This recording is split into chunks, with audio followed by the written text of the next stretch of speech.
Welcome to the Once Upon a Sunday Fantasy Football Podcast with your hosts, Josh Kimmel, Dave Campbell, and Justin Bowerly.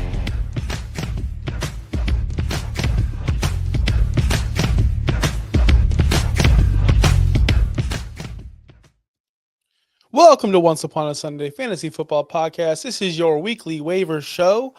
We have some bangers for you today, because it's week 14. We're getting into the playoffs. There's a lot of win or go home situations going on for you, for me, for my guest host my co-host Justin, and for everybody, literally everybody. This is the biggest week of fantasy football, so these waivers are going to be massive. And yes, we do have bye weeks. So without further ado, let's get our boy in here, the one and only true man of the people, Justin Bowerly. What's going on, man? I was wrong about Jameis Winston. I know. It's cool. We move on. I'm wrong sometimes. It's rare, very rare, but we move on. We prevail. Jameis Winston is a stud, dude. He is so good at fantasy football, not real life. So good at fantasy football. So good. The only guy to throw for 2 pick sixes and be QB1 this week. Yeah, he's great. He's awesome. By 7 points. I tried telling y'all. Not even close. Nobody wanted to listen to me. Not one of you wanted to listen to me that Jameis was going to take over this league and take over your fantasy leagues, and he's going to be the MVP going forward. In your whoever rostered Jameis Winston in your Superflex league, they just won the title. Congratulations. 3 interceptions. So a pick six. I'm just trying to do the math. I mean, he would have been like 50 points last night without those 3 interceptions. Yeah. He'd been over 50 points. Yeah, he don't give a F. He slings it, baby. And if you also, by the way, if we're victory lapping here, if you were here last week, Justin was not for the waiver show. We told y'all to grab Caleb Williams. We literally Drew DeLuca, great guest, friend of the podcast, friend of the show. We told y'all, grab Caleb. He was right again. Guys, we only produce winners over here. We're not some of these shows. Yeah, go pick up this guy over here, this guy over there. No, we tell you the real truth. Straightforward, simple. It's easy. Keep it simple. We don't need these nonsense. Go pick up this guy over here. He's already good. No, we tell you who it is. So, Justin, without further ado, we have some injury news. Yeah. Here we go. First up, Dallas Goedert has a knee injury. He is considered week to week. He did score a touchdown last week, which as soon as he scored that touchdown, I was like, all right, Eagles, all positional number ones. Here we go. And then I forgot Brock Bowers existed. So that was a downer. Some bummer news. Christian McCaffrey out for the season. He is on IR with that PCL injury. He will miss at minimum 6 weeks, which puts you outside the fantasy season. So he is done. So the thought good riddance. Good riddance. Get out of here. I couldn't wait to drop you. Seriously, get out of here. All right. If you're thinking, all right, Jordan Mason, here we go, back for more. Also on IR, will miss at least 4 weeks with a knee injury. He has a shot to return in week 18. So if you're playing fantasy in week 18 for some reason in a championship, I am in one league where I have a week 18 championship. He's on IR, so I mean, I've put a waiver claim in for him in that league, and I'm immediately going to put him on IR. So, listen. I won't keep. Listen, we got a lot of work to do in real life, so I won't keep this. I'll keep all my filibustings short. If you play in any leagues in week 18, quit now, or I didn't know. I didn't know it was week 18. Or just tell them, hey, we're not doing this anymore. It's awful. Let's see. Romeo Dobbs might return for Thursday Night Football with that concussion. Bub Means is designated to return from IR. That's only notable because like that entire offense is just dead. Mm-hmm. Trevor Lawrence, we saw with that concussion on Sunday. That was very brutal. Alshire was suspended for 3 games for that, by the way. But that is something to monitor. He's not really fantasy relevant right now, but that is noteworthy for Jacksonville players. Taysom Hill, the tight end 3 over the last 3 weeks. ACL, he's done. Oh, not good. He's got an ACL. He's done. ACL torn. Oh, I thought it was something minor. My bad. I didn't see that news. Dang. It's gone. He's gone. He's done. Good. Brock Purdy still dealing with that shoulder injury. He did play last week, but still dealing with the shoulder injury. That whole team is falling apart. I think if they lose another game, I could see them sitting a lot of players for the rest of the season just to serve them. I know you're not going to remember this or even watch this, Sean, but remember like week 4, I'm like, God, the 49ers are in shambles. And you're like, they're not in shambles. They got Ricky Pearsall. They're not in shambles. They're in shambles. They're in shambles.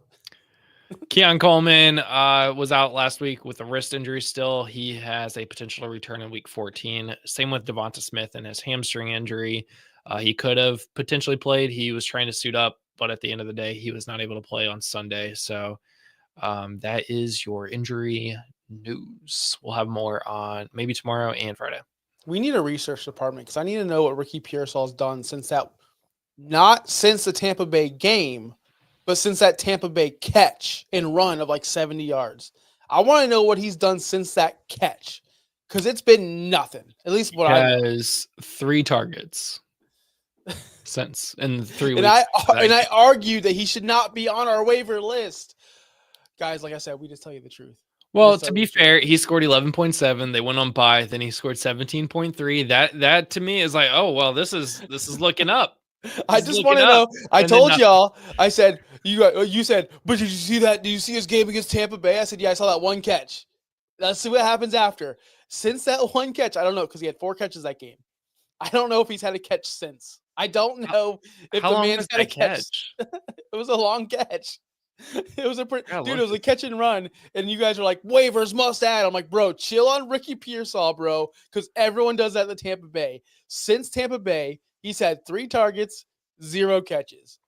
Gosh, man, I just hate being right all the time. I'm looking. That was a 46-yard touchdown pass in the first quarter. That's like 50% of his entire season. And he got 73 yards that week. So, I mean, 73 minus 46, that's 27 yards on his other 3 catches.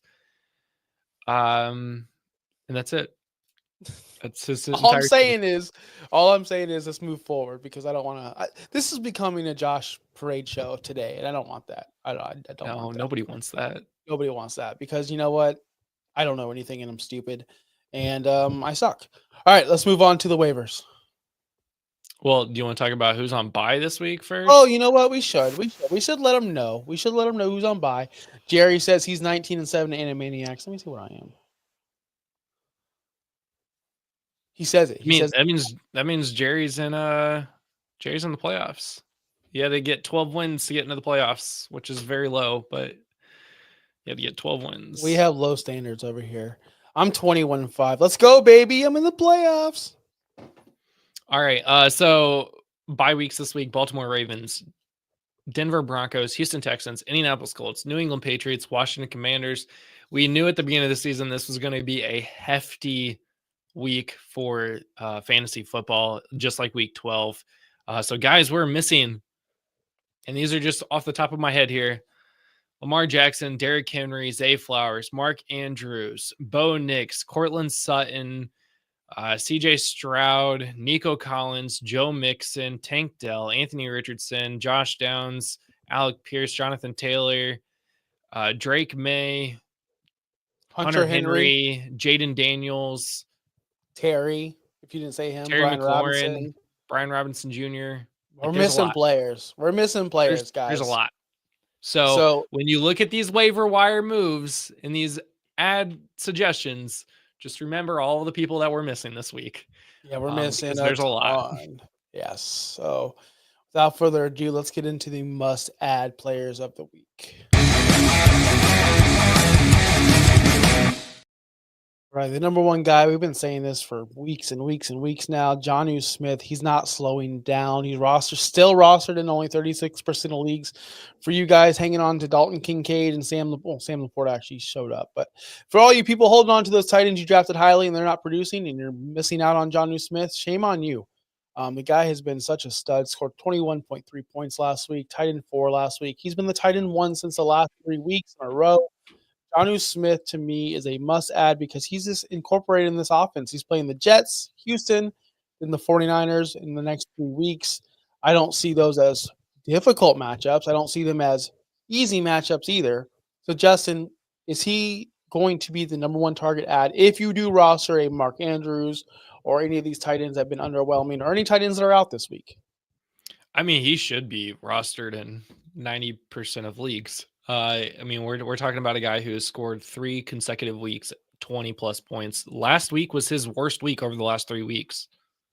His worst week at 21.3. He had 11 targets, 10 catches, 113 yards, no touchdowns though.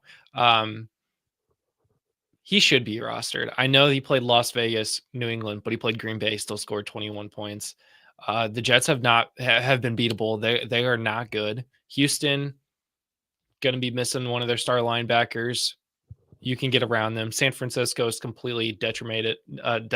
So the next 3 weeks, this looks good. Championship weekend, you're playing Cleveland, also looking good. Jonnu should be rostered. I don't know why he's only rostered in 36% of leagues, but he is, and that is highly disappointing. Yeah, so if you've been rostering Kate Otten or if you've been rostering a tight end who had a hot streak, it's time to move on. I've been riding with Kate Otten, and he's been terrible these past 3 weeks.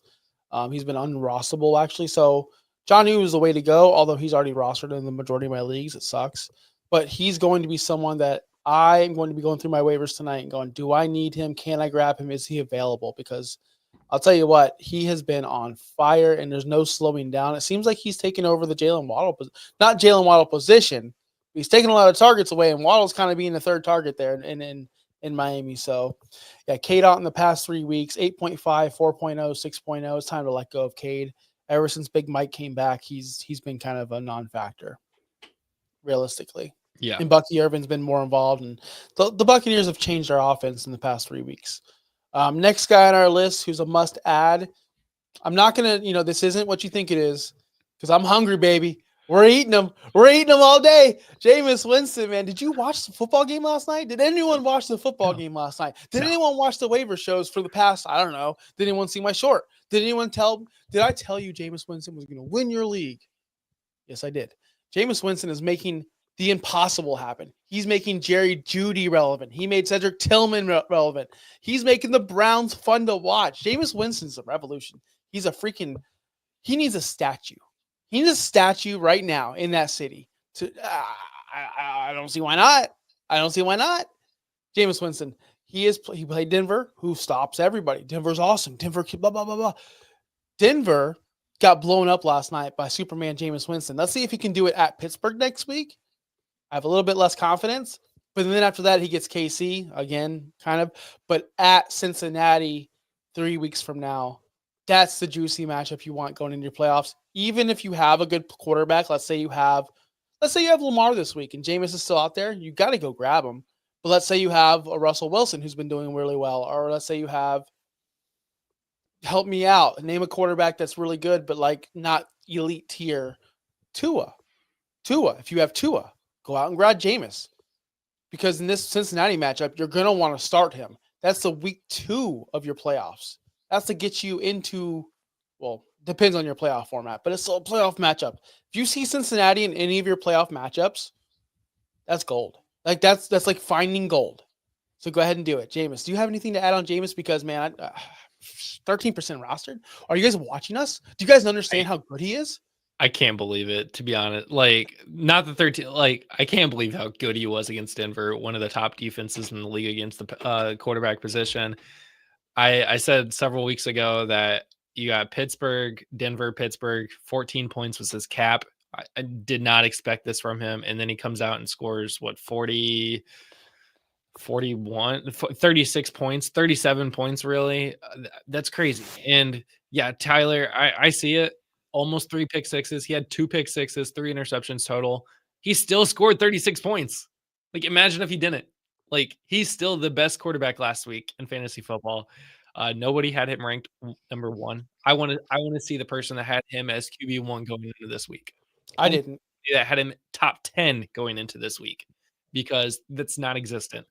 Jameis was great. He's, again, if you can get through Pittsburgh this week, which at this point, maybe, go to KC, somehow make it to Cincinnati in your playoff matchup. That's getting you to the semifinals. Yeah. We're on to Cincinnati, baby. We're on to Cincinnati. The next guy, I think you muted yourself, or maybe you're just mouthing things. Maybe you're just like, I don't want to say this out loud, but maybe they could read my lips. But Nick Westbrook-Akina, the guy you said to go pick up, so maybe I should be eating crow in this one because he just won't stop. Like being good, and it's annoying. Like it's because it's fluky. It's not like Jameis where he's just out there being a stud, being that first round pick we knew he was. Nick Westbrook-Akeen is just annoying. Like there's no other way to say it. He says, "Oh yeah, I'm just going to score 2 touchdowns. No big deal." Since the bye week, he has 8 touchdowns in 8 weeks. So annoying. He didn't score a touchdown against the Chargers. That's it. Like he had 2 touchdowns last week on 3 receptions. So stupid. 8 like targets. Who wants He's that? getting targeted. That's the thing. Like it's not even like, oh, I'm just getting broken. He's getting targeted. That's the sad part. He's getting targeted. He's not coming down with it. It's annoying. He's had what 3, 4, 5, 6, 7 catches in the past 3 weeks. That's awful. But like you said, 4 touchdowns. So 4 out of 7 catches are touchdowns. That's unsustainable. But he's doing it. But the week he's getting a touchdown. He is an automatic touchdown machine. I had him in only 50% of my leagues this week, and I'm like the ones that I actually had him starting in. And I was disappointed because all the leagues I had him on my bench, I lost my game. Man, you putting him in there would have won it. So I know going into this week against Jacksonville, you're expecting this is going to be a great matchup. Jacksonville. Watch him not score a touchdown this week. Who leads the NFL in receiving touchdown leaders? I'm looking it up right now. I just have to know who leads the league in receiving touchdowns this year. Does anyone know? It's gonna be that's 13. As soon as my Google catches up, it is Jamar Chase with 13. Jamar Chase with 13. Okay. Westbrook is fourth. Well, that's not my point. And the man didn't even play the first 4 weeks of the season. So Chase leads the league, and your boy Nick. I hate Westbrook his name. I hate everything about this guy. I hate everything about him. He's got a 35% touchdown rate, as in 35% of the times he catches the ball, he's scoring a touchdown, which is it's impossible. We are going to look back after the championship weekend, week 18, week 19, the off season. We're going to come back and look at who won who got people into the playoffs and who won it. And Nick is going to be on that list. If you're not starting him, he's not. Okay, let's go back to Chase. He's got a 16% touchdown rate. That should tell you everything. More than double the touchdown rate. So it's not going to happen. The best receiver in the world right now is Jamar Chase. He's one of them. And his touchdown rate is just a very high 16.2% rate, where you're sitting at 35 for Nick. Come on. You can add him, though. I have no problem with you adding him, because you need it, because all the bye weeks that we just listed so many bye weeks, like Terry McLaurin, all these guys are out. You got nothing else to do. So we might as well grab Nick Westbrook-Akeen. Next guy on our list, Pat Freiermuth. The Muth, of course, tight end position's terrible. He was the tight end 6 last week. Tight end 12 from the past 3 weeks. He's only rostered in 47% of leagues. If you are missing a tight end, I do not mind grabbing him, but I would prioritize Jonnu Smith. I just want to let that be known. But Pat's a guy that's been involved ever since Russell Wilson's been involved. So Russell Wilson's another guy on this show that I told you guys is going to elevate the entire offense over there. And it's happening. Russell Wilson was amazing last week, and he's getting everyone involved, including Pat Freiermuth. He's a guy I'd like to go grab if I can. Pat's been very hot or cold over the last several weeks. I mean, 10 points against Washington in week 10, but then 3 points, 9.9, and then 18.8 against Cincinnati. And I think that is a big tell of what Pat Freiermuth is going to give you, is because it was against Cincinnati. Cleveland, Philly, Baltimore over the next couple of weeks. Those are just middle of the road matchups. I mean, Philly's going to be hard. Baltimore is always hard as long as Kyle Hamilton is back. But I would assume in 3 weeks he will be. But if we're looking at this week against Cleveland, those are shootouts with Cleveland.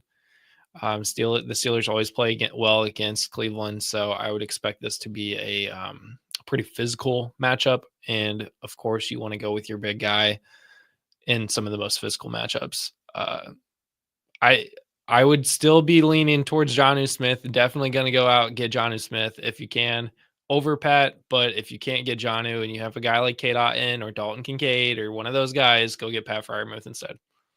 Yeah, do not agree or do not disagree at all. Next guy on our list, you're going to hate this, guys. All you watching out there, all 50 of you watching right now, but it has to be done. Remember, we're down Jaden Daniels. We're down Lamar Jackson. If you're in super flex leagues, this is the guy, Cooper Rush. Like, he's only rostered in 4% of leagues, and I hate saying it. I don't believe in it. I don't think he's good. I don't understand what we're doing here. But hey, when have we ever been wrong? A lot. But here we go. Let's be honest here. He's playing Cincinnati, Carolina, and Tampa Bay the next 3 weeks. Those are all plus matchups, super plus matchups, I would say, for your super flex league. You are going to need somebody to fill in that super flex role. You know, we've had arguments on the show in the past where is it worth it to start the 32nd best quarterback over a wide receiver 3 on your team? Like, what gets you more points, the quarterback or the wide receiver 3? Well, it's always going to be the quarterback 32. The 32nd best quarterback in the league averages more than your wide receiver 3 easily. So this is a tough situation where you need to start Cooper Rush against all these bad teams to have you a floor of 10 points. I can't sell people on this. Justin, help me out. Help. This is awful. Okay. So Cooper Rush's best season, he played 9 games. That was in 2022. He scored 5 touchdowns, 3 interceptions. This season, he has played 8 games. He has 5 touchdowns, 2 interceptions. Already pretty similar. He's now going into his 9th game with Dak Prescott being out. Over the last 3 weeks, 17.3, 17.9, 11.8 last week against the Giants. Now, we talk about matchups, and this is the juiciest next 3 weeks by anybody on our waiver list. Versus Cincinnati, at Carolina, versus Tampa Bay. We have 2 teams that can make any quarterback in the league look good with Cincinnati and Carolina. And then you got Tampa, who is always in a shootout, like a high-scoring shootout. These are 3 very, very juicy matchups for Cooper Rush. And now go back and look at how many pass attempts he's had over the last 3 weeks. 55, 32, 36. Nowhere under 30 passing attempts. Plus, you have guys like CeeDee Lamb, Jalen Tolbert, who is like the fastest man in the world. Cooks is back. They don't really have a running game to actually run the ball, so he has to throw the ball. This is so good to me. Like, at this point, Cooper Rush should be getting picked up. 4% of the leagues, he's out there, he's available. Go pick him up if you need QB help. If you're missing Lamar Jackson, Anthony Richardson, who all else did we say? All of the guys that are 6 quarterbacks are on bye week this week. Cooper should be rostered because in a super flex that's only 24 QBs started, 6 of 32 are on bye. He is a starting quarterback this week. Yeah, and just in single quarterback leagues too, he's a budget player. Let's say you miss out. Let's say you roster Lamar. That's just, I mean, this is the number one case. Like, I'm in a league right now where I roster Lamar everywhere. He was my favorite player this year almost. You know, I predicted him to win MVP this season. He was my go-to guy. Now he's out, and I need a quarterback for the playoff push. If I miss out on Jameis, which I didn't, I would go out and get Cooper Rush. I would legit do that for $0 fab because no one's going to bid on him. Not one person, because he's Cooper Rush. So if you have 0 fab left and you have one of these quarterbacks out and you've been relying on these guys, this is a great budget player. $0 fab. He's not going to I'm not going to say he's not going to kill you because he has the ability to score -2 points. He has the ability to be terrible, but his floor is, to me, 12 points. And that's not great for your quarterback position, but at least he'll get you through it. It's nasty out there, guys. It's nasty this week. Yes, we do answer questions. So Justin's actually get on top of that. Good job, Justin. Look at you. You're in the chat. You're on the camera. You're producing the show. I wish I could grow up to be like you one day. One day. Let's get into the. We got one more guy. Oh, we do. Oh, yes. Your guy. This is not my guy. You said put him on here. Yeah, because we have to. Well, not my guy. Isaac Garindo. I'm terrible with names. Garindo. Is it Garindo? Garindo. I'm assuming it's Garindo. I'm so The bad. rookie. The rookie. Kick me off the show anytime you want. Yeah. So we just talked about CMC being out. We have no Jordan Mason. Next man up. I'm assuming, we're assuming he's the next man up. He scored a touchdown last week. He is against the Buffalo. only active running back that is not injured on the 49ers roster right now. So we assume they're going to make some moves, or we assume, he did have a week 8 explosion where he had 4 targets, 3 catches, 102 total yards and a touchdown off of 14 carries. Like we saw that against Dallas. He had a top 10 week already. So it's not like, so we know he can get the job kind of done. We just don't know if he will. And what I mean by that is CMC wasn't looking like $1 million out there. Jordan Mason was on the downturn. Like he started out hot, but he was sliding down. This team's in shambles. We already spoke about it. I'm not really confident plugging him in as my running back 1 right now. I'm just not. So here's the thing. Earlier in the season, there was a game where Jordan Mason came out, and this is before CMC was able to come back in. That was week 8 against Dallas, where Jordan Mason only had 6 carries. In that game, Isaac had 14 carries, 85 yards, and a touchdown. Now, I do know one of those is a big run, but he had 19.2 points that week. He had 9.9 a few weeks before that. He had 8.6 last week after both injuries to Jordan Mason and CMC. This is the guy that a lot of people thought before the season, especially in dynasties, this was CMC's replacement. We didn't know about Jordan Mason yet. If anybody could go back to preseason week 1 before Jordan Mason became a thing and tell me that Jordan Mason was going to start for CMC, that'd have been great. That would have been great to know, because that was the 100% of fab for a lot of people in week 1. Isaac Garindo, it was supposed to be that guy, and now he has that opportunity to be that guy. And he's fresh. He's 24 years old. He's a rookie. I like it. Yeah, we got it. You got to call your shot. We've seen many running backs or receivers or tight ends in the past just go off in your playoffs. This could be your guy. This could be the one who gets it done. So Isaac Garindo, go get him. Yeah. All right, we do have a question. The best tight end to grab, Otten stinks, and I can't grab Jonnu. Tyler, hopefully you were listening, because we did tackle about Pat Freiermuth. That is our second tight end to grab this week. Yeah, go get Pat Freiermuth. Hopefully he's available if you can't get Jonnu. Yeah, but he's available in 47, or he's rostered in 47% of leagues, 53% available, so he should be out there. God, there's so many good ones out this week. I was going to recommend Hunter Henry, but he's out this week. Yeah, I was going to recommend Austin Hooper if you couldn't get it, Hunter Henry, but again, he's also out this week with a bye. So there are some out there. Drop us a list of the tight ends that are available in your league, and we'll help you pick. Yeah, definitely. Otten's been so bad. Otten's been really bad. Let's move on to the next one. Worth a look.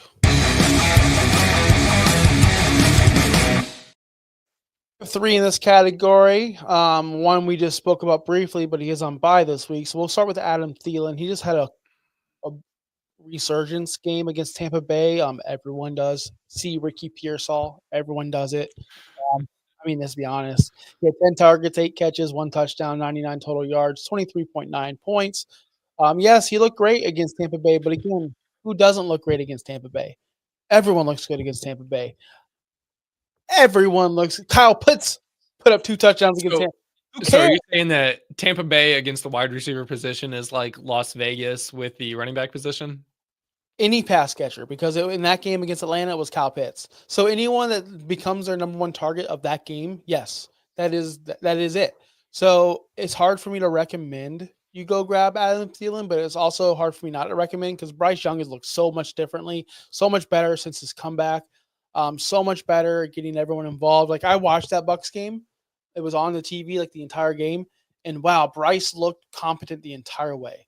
So if he can look that good, because, man, I remember like just week 2, he looked like a lost puppy. Now he looks like a man. Now he looks like he knows what he's doing. So if he can get the ball to Adam Thielen a lot more, I'm okay with it. But again, I'm not really happy against at Philadelphia. That's just the bottom line. He's not a starter this week. He's not someone you can go in there and plug in, but he's definitely worth a look because he has Dallas and Arizona the following weeks. Yeah, this is somebody that if emergency break glass kind of situation, it's not somebody that I'm going out for.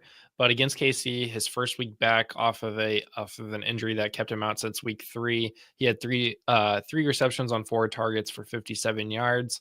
Last week he averaged 12 yards per reception for 99 yards total. I was trying to look for his longest reception of the day, but it's not bad. Coming off of an injury, you're 34 years old. Like he's starting to look normal enough, and he is becoming Bryce Young's favorite target by far, the most targeted player. His long was a 25, so not even like terrible off that number. So he's getting it consistent in the short game, short to medium game. So I would expect him to see more targets this week against Philly. Again, break glass if there's an emergency kind of situation. Yep, for sure. Next on our list, Austin Hooper. He is on a bye week this week, and he's the most annoying player in fantasy at this moment because every time he catches a ball, I'm like, Hunter in. Yep, same player. So we have Austin 15.9 the week before, 14.2 this week. Literally 4 targets every week over the last 4 weeks, and he's brought all but one of them in. Yep. He's a bye week this week at Arizona, at Buffalo. He's not a player that I'm not going to rely on, but if you're hurting a tight end and you're like our friend Tyler in the chat and you don't have one and you're tired of K. Otton's bull spit, go grab Austin Hooper because he's getting more involved week after week and Drake May is feeling comfortable with him. But man, it's tough to add guys on a bye this week going into the playoffs, especially if you need one, especially if you need a win. It's very difficult to win with a bye week player, but he's been awesome. We tied in 9 since the past 3 weeks. This is somebody you could probably also wait next week. Again, roster to 1% of leagues. You don't have to pick him up this week. Pick up more of a needy player, but this is definitely somebody that's worth a look if you have a deeper bench, if you can spare the spot. Maybe get ahead of the people here. Now, Tyler said he's got Freiermuth, Will Disley, and Tucker Kraft, but he also has Reed and John Johnson. I almost would say get Tucker Kraft.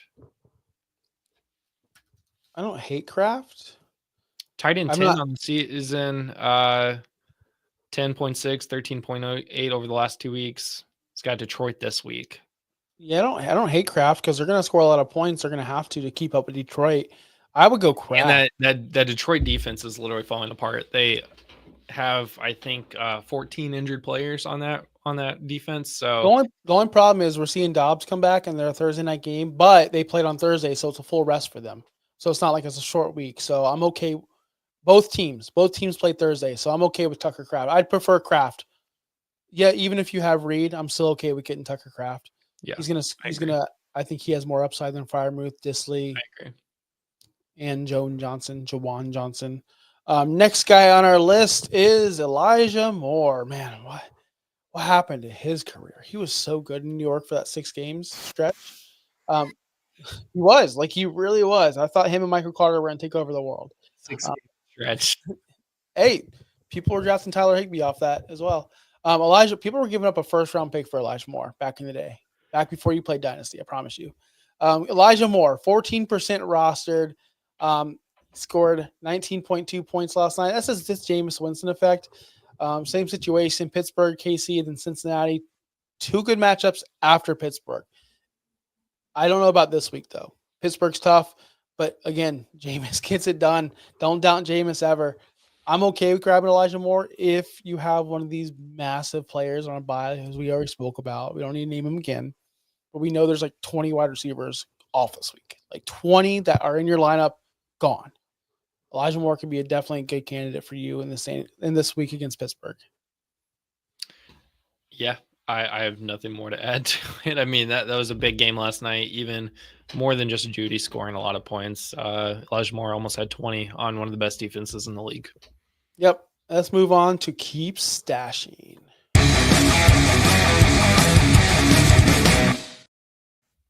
We just spoke about K. Otten. We spoke about him and his lackluster performances ever since Big Mike's been back. It seems like all the attention is going to Big Mike for two reasons. First off, he's the best player in Tampa Bay history on the offensive side of the ball. So, yes, you're going to get him the ball. Secondly, he has a major record he is chasing, and it's a hot topic. Everybody wants him to get that 1,000 yards. And for him to do that, Big Mike needs like 15,000 targets a game. So that leaves nothing for Cade Otton.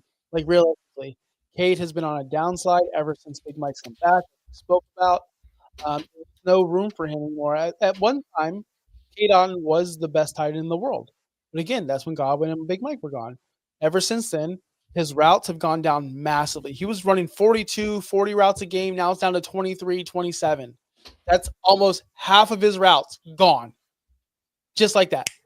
So that tells me he's kind of unstartable. I don't think he's worth stashing. But you can, just in case injuries happen. I get it, right? Tight end position sucks. I understand that. But in this situation, he didn't even produce against Carolina. 4 catches, 20 yards. He didn't produce against New York Giants where they scored like 40 points. 1 catch, 30 yards. He didn't produce against San Francisco when they needed him the most. 5 catches, 35 yards. He's a guy that I'm not really putting much stock into anymore. He's cut. There's not a lot of tight ends off this week. We're looking at what? Hunter Henry, Austin Hooper, Zach Ertz, and Mark Andrews.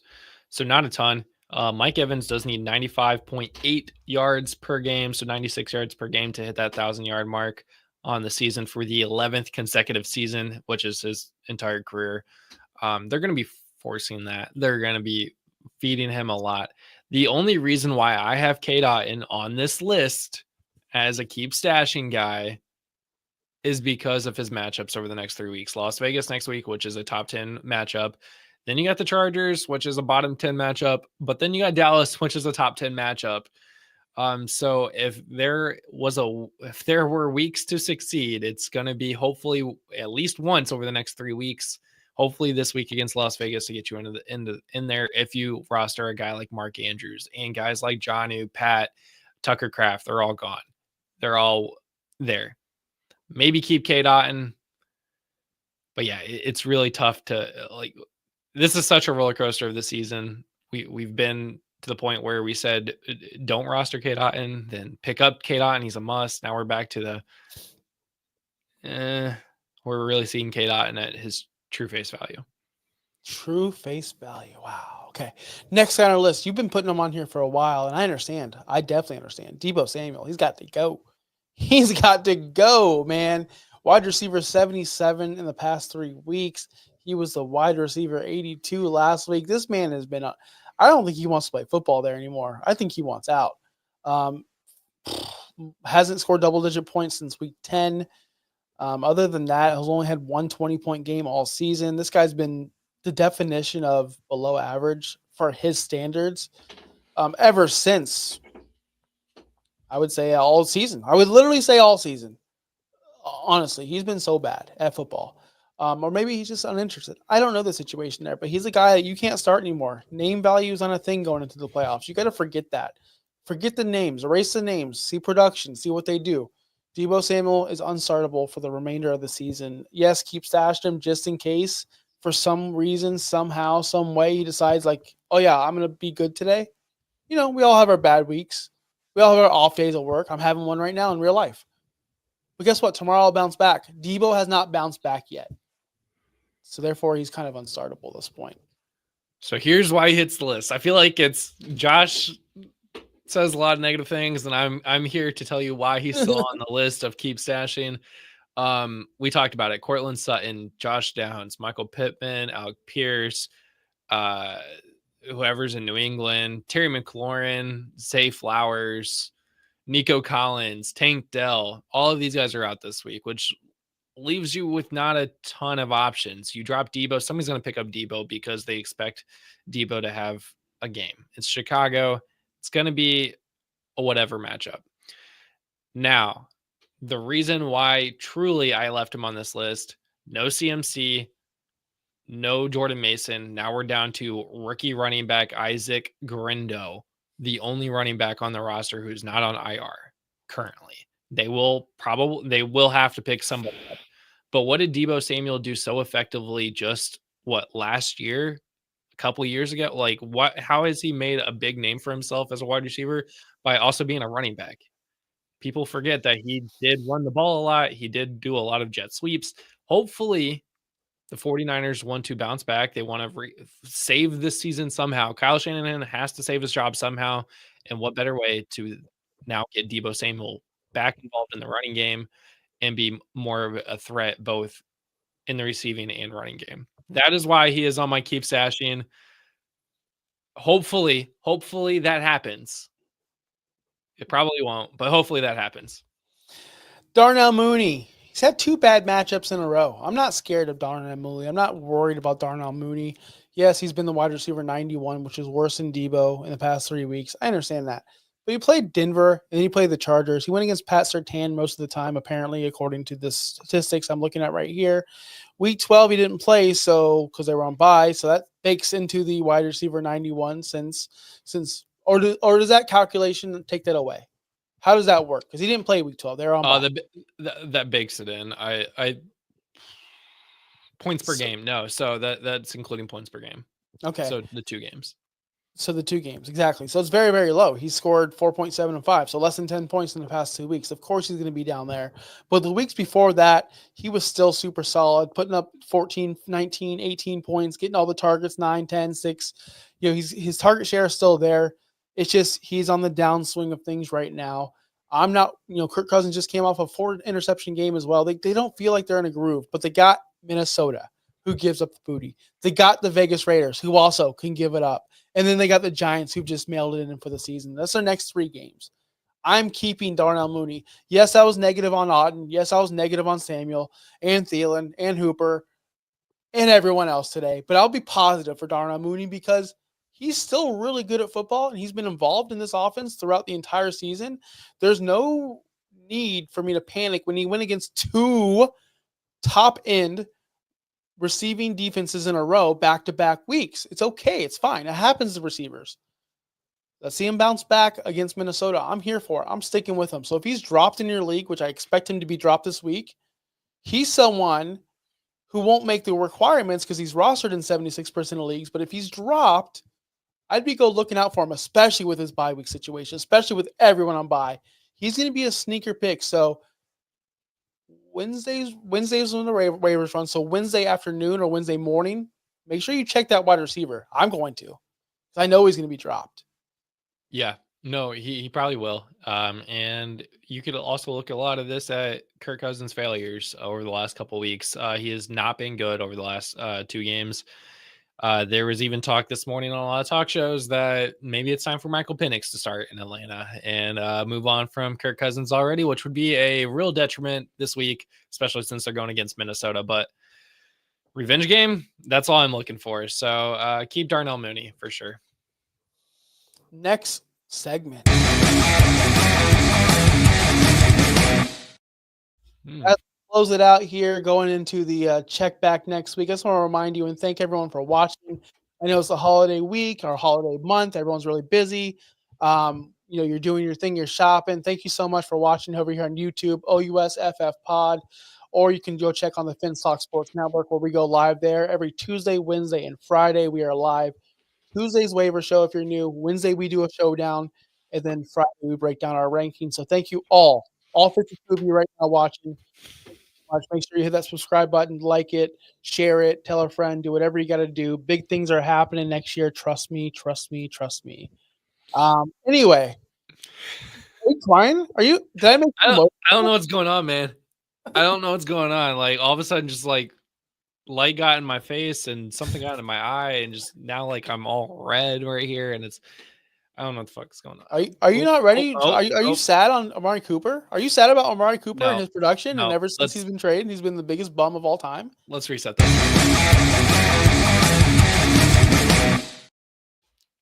All right. Let's get to our next segment where we are talking about check back next week, which I don't know. I'm gonna be negative this segment. I apologize. But Amari Cooper was traded to Buffalo for pretty much nothing. And ever since then, he's done his value, pretty much nothing. He's been one of the worst acquisitions all year by far. Does CMC have more points than him? Like I would willing to bet since the trade over to Buffalo, CMC's probably outscored him. I'm just assuming. I could be wrong. CMC has 47.8 points on the year. Amari Cooper has 90.6 on the year. But what week was he traded? I don't remember. But I don't remember him catching a ball ever in Buffalo. Like, I don't remember. Someone, if it's happened, someone send me the highlight. Because I don't think he's caught a ball since he's been traded. I don't know if he's even played football since he's been traded. He got a touchdown that first week. Okay. Oh. October 15th is when he got traded. When was October 15th? When was October? Good point. See his first touchdown. So he scored a touchdown week 7 against Tennessee.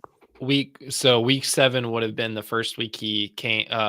So against Tennessee, he started playing in Buffalo. So he's played 4 games for Buffalo since week 7. 16.6, 1.3, 7.5, 4.2. CMC. So yeah, CMC has more. I can't make this stuff up, guys. CMC has more in 4 games than Amari Cooper did. Yeah, in 6 games. He didn't play in 2 of them. Yeah, well, regardless, Amari Cooper has been a total bust for this fantasy football team, or for this football team professionally. But good thing they got the Rams, Detroit, and the New England, so they have a decent matchup. Help me out. Give me some positive. I don't have any positives for this. This is bad. This is just bad. They don't like it. Like, they don't use them. Khalil Shakir is the wide receiver 1, just like they said at the beginning of the season when they traded away Diggs. The owner said Khalil Shakir could be our wide receiver 1, and that is 100% correct. He could be the only wide receiver, the only pass catcher on that offense. Josh Allen is doing a lot of things with James Cook and Khalil Shakir only. That's all he needs. He's only been playing 54.8% of the snaps, which is his season. Well, I wouldn't say season high, but season high for the Buffalo Bills. He was playing about 90% of the snaps over there in Cleveland. So he went straight to Buffalo, and it's like, I'm playing how is it? He's not getting the playbook. He's not meshing well with the offense. Like, I don't know what it is, but there's a problem there. And this has to go down as one of the worst in-season acquisitions in NFL history. It has to. It's been a complete failure. You could have been doing this with Keon Coleman, Khalil Shakir, and whoever else you had over there. Honestly, let's be honest here. So it is what it is. You guys could have got Devontae Adams, and he's been very good considering the team he plays for. But you settle for Amari Cooper. He's someone that we don't want to spend much time on him. Let's get to Brock Purdy. Brock Purdy, we all saw last week he scored 2.2 points. It was really bad, but they're not in shambles. 49ers are fine. Everyone's fine. Everyone's great. There's no problems there. Definitely not in shambles. But yeah, he's been injured. You can't really rely on him. I actually benched him in a super flex league, even though I told y'all the 32nd best quarterback, blah, blah, blah, blah. I benched him for T. Higgins in a super flex league because of how bad he's been and because of his shoulder injury. To me, he's unstartable, especially against Chicago. I think they're going to get after him. Yeah, you're just anytime a coach gets fired, by the way, that team just explodes the next week. Watch the freaking Bears go nuts next week. I told you that on Friday, didn't I? Yeah, you did. I think I said, I was like, watch this be a blow. Like, the Bears are going to light it up on this coming week against the 49ers. And I was called crazy. So just it happens. It happens. Next guy on our list, Kyle Pitts. He's been such the most underwhelming tight end of all time. He was drafted. Remember this? He was drafted 4th overall. 4th overall. Like, people forget that. He was supposed to be. Yeah, in real life. He was supposed to be the Brock Bowers, but Brock Bowers is coming and saved the day. He's been elite. Is this right? He had 0 points last week. He had 2 targets, 0 catches. Is that right? Yeah. Wow. The week before that, 1 catch. The week before that, 4. The guy's been unstartable. Just trash. We should hold a funeral for this man, but I feel like we have 1 funeral a year. He's hit his limit. He's done. We're not frozen. I'm just waiting for Justin to say something. Rome Odunze. Why do you hate Rome Odunze? He's fine. Is he? He's going to blow up next week. You told me. Yeah, that's true. That's true. That's why it says check back next week. Because if he doesn't, it's time to get rid of him. Listen, I don't know why nobody listened to us. We talked about Minnesota, and how they give up a lot. He only got 8.9 on 10 targets. That's not great. Detroit, he got 6 targets, only 2 receptions. He's not even catching 50% of the balls. Anthony Richardson has more completions than better completion percentage than Roma Dunze has a catching percentage. Hey, listen, It's bad. not that Roma Dunze is bad at football. He's not. We told you guys in the preseason, and nobody listened to me. Nobody. And I'm sorry. It happens a lot. That's what happens, man. My kids don't listen to me. My wife doesn't listen to me. My dogs don't listen to me. People that play Fortnite don't listen to me. Nobody listens to me. But I told you, this is going to be JSN 2.0. Yes, you could draft him as a top 10 player. Yes, he's going to be this. Yes, he's going to be awesome. But what happened to JSN? I would argue JSN's a better prospect and a better player than Odunze. I would also argue he's better than Neighbors and Brian Thomas and Marvin Harrison. I would argue that. But JSN still sat behind Tyler Lockett and DK Metcalf because that's his role. Because you're a rookie kid, sit in the back. Okay, you come in and you have Hall of Famer Keenan Allen, an already established better player than you, DJ Moore. What made anyone think he was going to step in and take their freaking roles? Hey, boss, I just got hired at my job. I haven't proved myself, but I think I should have your spot. No, that's not how things work. It's just not, especially when you have a Hall of Famer in a very, very, very, very, very elite, good wide receiver. You should have seen this happening, guys. Think before you do anything. Jeez Christ. But Roman Dunze, he's going to be fine in Dynasty. He's going to be fine next week. He's good. He's a good player. Yeah. I feel like it's just been me nagging for like the past 30 minutes. No, these 4 players, I have no comment. There's nothing positive right now for me on any of these players. The other 3, I had a lot more positivity, and that's why I kept saying keep stashing. But yeah, these players are just literally check back next week. If he doesn't blow it up against San Francisco, I don't see him doing it for the rest of the season. So. In the offseason, I'm going to get a chart together and put JSN and Odunze's rookie seasons together and see what the similarities are, because I freaking called this from day one. Although he is getting a 19.7 target share. Like, he has 76 targets. He just has 41 catches, 543. Like, this is what I expected. JSN was wide receiver 48. Odunze is 54 right now. Yeah, right now. So let's see how this goes. Odunze almost has. He's about 100. He's about 80 yards off of Jackson's rookie season. There you go. So they're pretty much similar. All right, and we're about to have a funeral and we'll get the heck out of here. So Justin, play that music.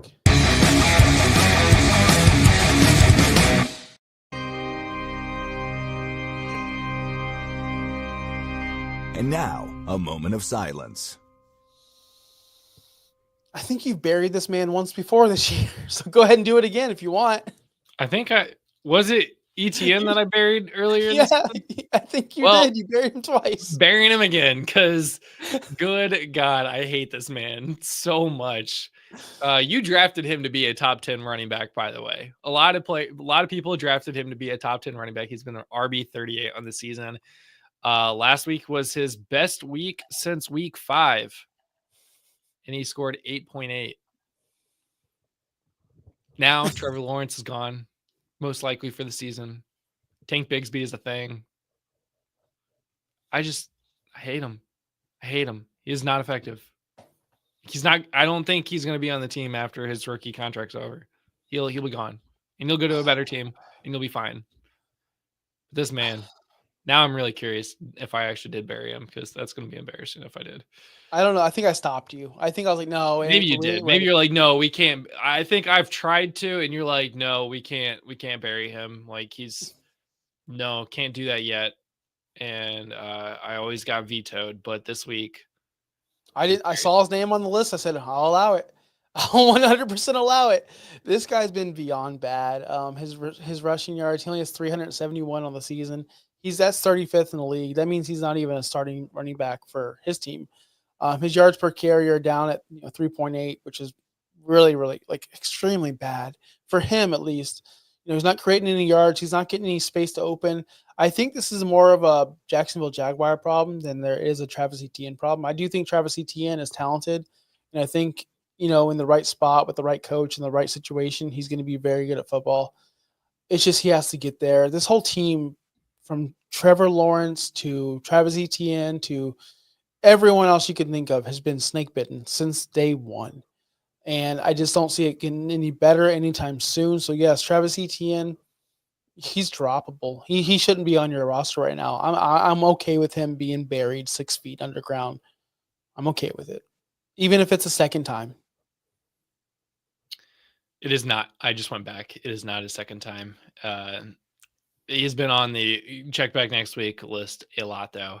Right. I want to go over a little bit of stats. We got like a couple minutes. I'm gonna talk about some of our burials here that have been on this show.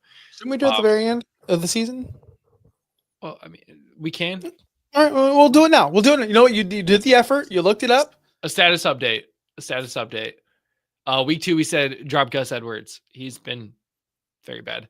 Tyjae Spears has been on this list. I buried him. He had one good week after that. That was it. DeAndre Swift, I was wrong about. That's fine. I was very wrong about DeAndre Swift. Thank you. This is when I took over the burials, by the way. This is when Josh took over. I mean, for the most part. After Swift. Mark Andrews. That was bad. That was bad on you. Yeah. Bad. That was you could take that one. That's fine. Yep. Curtis Samuel, we were correct about. Juwan Jennings, we were he's okay. He's not like great. Trey Sermon, a lot of people picked him up because of Jonathan Taylor being injured. Correct there. You did bury Anthony Richardson. I'm still okay with that. That's fine. That's still okay with that. Since he was benched, he has scored 28 points, 13 points, and 23 points. So that's still something. Okay with it. Jordan Addison. Still okay with it. He had that one big blow up game. Still okay with it. Still okay. I'm fine. Yeah, that's. I mean, 15, 30, and 9. So that's okay. Devin Singletary, I'm fine with. And then week 12, we had a triple burial with Kirk Cousins, Tyler Lockett, Raheem Mostert. I'm still fine with all 3 of those. Dude, triple burial. We hit the hat trick, baby. Like that takes away our Mark Andrews and other. Yeah, that's. I think really our only misses on burials are Mark Andrews and DeAndre Swift. There you go. Because we were getting bold. We were getting a little too big for our britches, right? We're like, you know what? Let's get bold. I mean, I thought we did. Mark Andrews isn't someone you should drop ever, but apparently, I don't want to get into Mark. I mean, I get it. He came off of a huge injury. He had a 3-point week, a 9-point week, and then 2 back-to-back zeros, and we buried him then. And he's literally just been scoring touchdowns. Yeah, just a touchdown machine ever since, which is who he is. So he has scored. He has scored 1, 2, 3, 4, 5, 6, 7 touchdowns in 9 weeks. So since. Well, I hope your team scored touchdowns this week. We'll be back tomorrow breaking down the showdown. We haven't had the players discuss yet behind the scenes, but we're going to have some bangers for you tomorrow, this or that. If you're new to the show, if you don't know what that is, make sure you tune in. It's fun. We take 2 players and we debate who to start between these 2 players. Not like, Brees versus Chase. No, it's actually players that you have question marks on. So tune in tomorrow. We'll be back noon.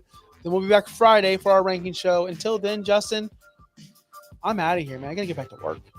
Same. Thanks for listening. Be sure to like and subscribe wherever you watch or listen to podcasts. Follow on X and Instagram at OUSFFPOD. We'll be back next week for more ways to win your league.